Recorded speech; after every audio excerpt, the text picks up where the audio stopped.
Hi, my name is Victoria Garcia. I'm going to go ahead and I'm going to be performing the changing of the dressing and flushing of the central venous access device. And this is my, oh no, it fell off. This is my patient. There you go. Sorry, it fell off. Okay. So this is my patient, and I hope you can see what I'm doing. I angled the camera so that you can see what I'm doing, and sorry you can't really see my face, but I wanted you to see the site and exactly what I was doing. So I'm going to go ahead and get started. So the first thing I'm going to do is I'm going to go ahead and I'm going to verify the medical order, and I'm going to assess if the dressing does in fact need to be changed. So now I'm going to perform hand hygiene, and I have all of my equipment right here already, and I'm going to identify the patient. Can you go ahead and give me your full name and date of birth, please? All right, perfect. Everything matches my records. So now that what we're going to do is we're going to provide the patient with privacy, and we're going to explain the procedures to the patient. So what we're going to be doing today is we're going to be changing your dressing, and we're going to be flushing your central venous access device. This is to prevent infection. I have my waste receptacle right here. I know you can't see it. I can't move my camera, else it's gonna be all weird, but my trash can is right here. And now I'm gonna adjust the bed to a comfortable working height for both me and the patient, ergonomics. So I would do that. And then if the patient had a PIC device, then I would have the patient move his arm away from the body and then below heart level.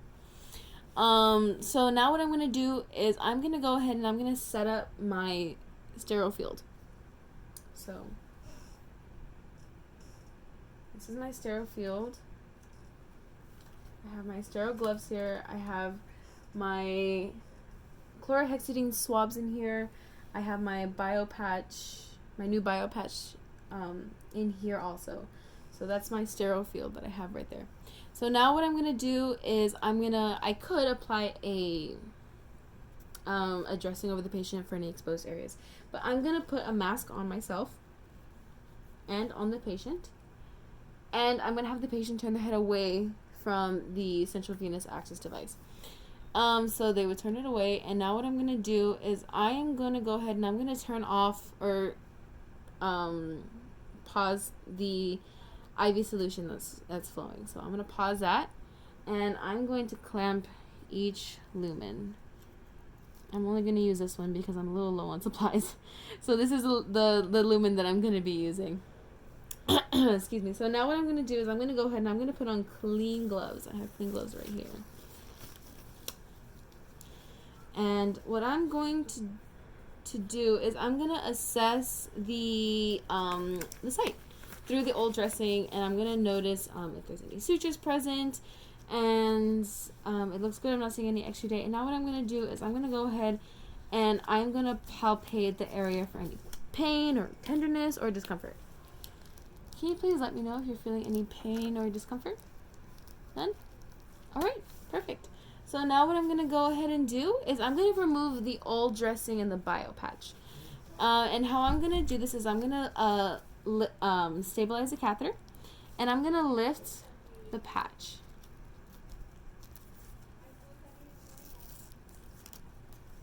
And I'm going to discard of it. And I'm also going to remove the old biopatch. Okay.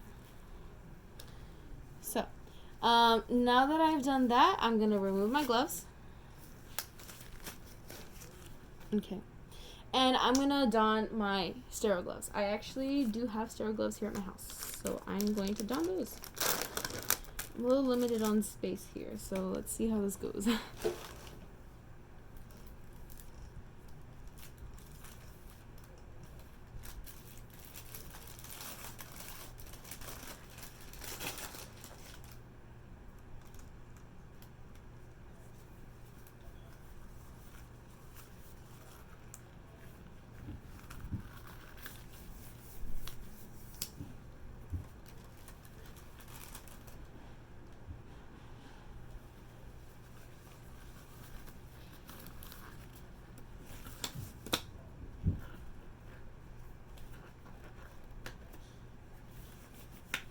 Making sure to maintain sterile and only touching what is sterile with what is sterile.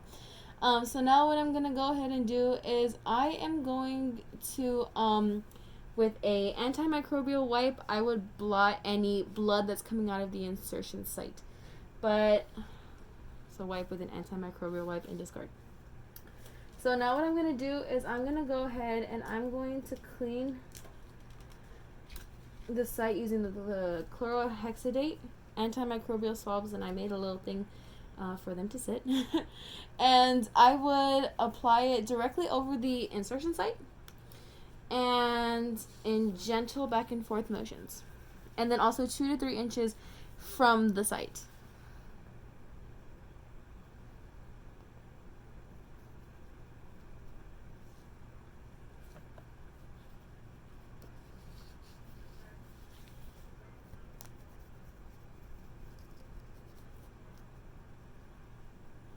Okay. Now that I've done that, I'm going to go ahead and I'm going to allow it to completely dry. Just clean up my area a little bit, still maintaining sterile technique. I'm going to wait for that to dry. I'm going to make sure not to blot it or wipe it. After I've done that, what I'm going to go ahead and do is I'm going to apply a skin protectant. So, skin protectant, discard. Okay, now that I've done that, what I'm going to go ahead and do is I'm going to clean the lumens of the catheter. So I'm going to grab my antimicrobial wipes. Okay. I'm going to stabilize the catheter with my non-dominant hand, which is this one. And from the insertion site, I am going to clean each lumen. And I would discard of it. So now that I've done that, what I'm going to do is I'm going to go ahead and I'm going to apply the dressing. So I'm going to apply my new bio patch onto the patient, being really gentle, making sure not to pull on the catheter at all. That'd be really, really bad. Okay. And now I'm going to apply, I have my tape right here, and I'm going to apply the transparent dressing.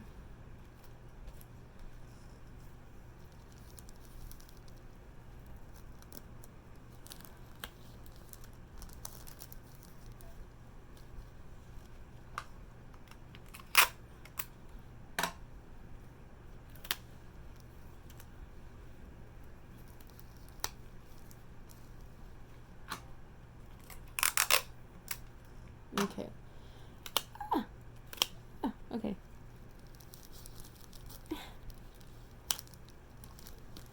Okay.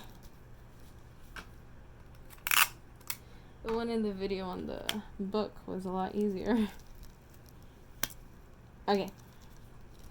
So now that I put my transparent patch on, what I'm going to go ahead and I'm going to do is I'm going to work with using one lumen at a time, but I mentioned I'm only going to use this lumen. I'm going to change the caps. So what I would do is I would remove the cap. I would clean it with an antimicrobial wipe. And then I would apply the new cap on. There you go.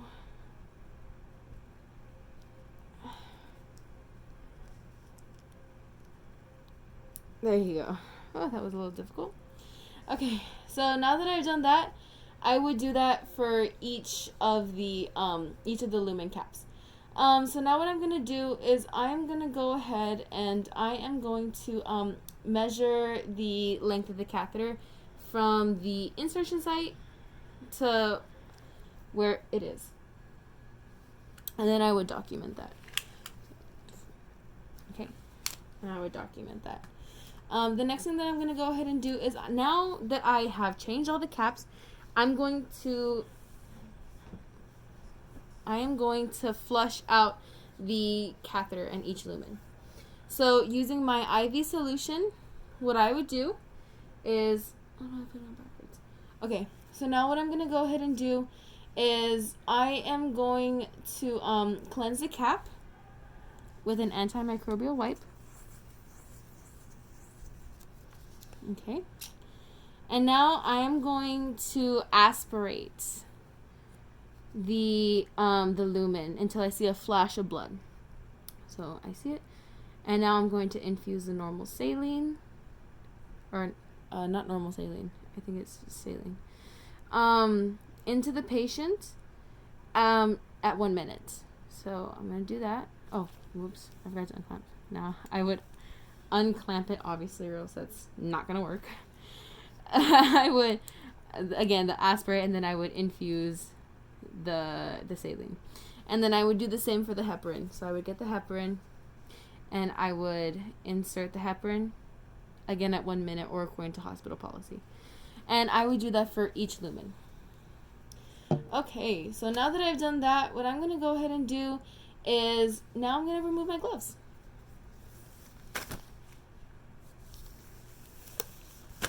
All right.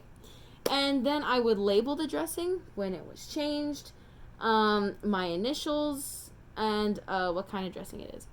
So now that I've done that, what I'm going to go ahead and do is I am going to put the IV right back on. So I would unpause the IV drip rate. And then what I would do is I would explain to the patient the purpose of the device, and then I would clean up, make sure the patient is comfortable. So I would clean up everything, make sure nothing is out of place. I would explain to the, make sure that the patient is comfortable in the lowest position with the side rails up. So this was part 1.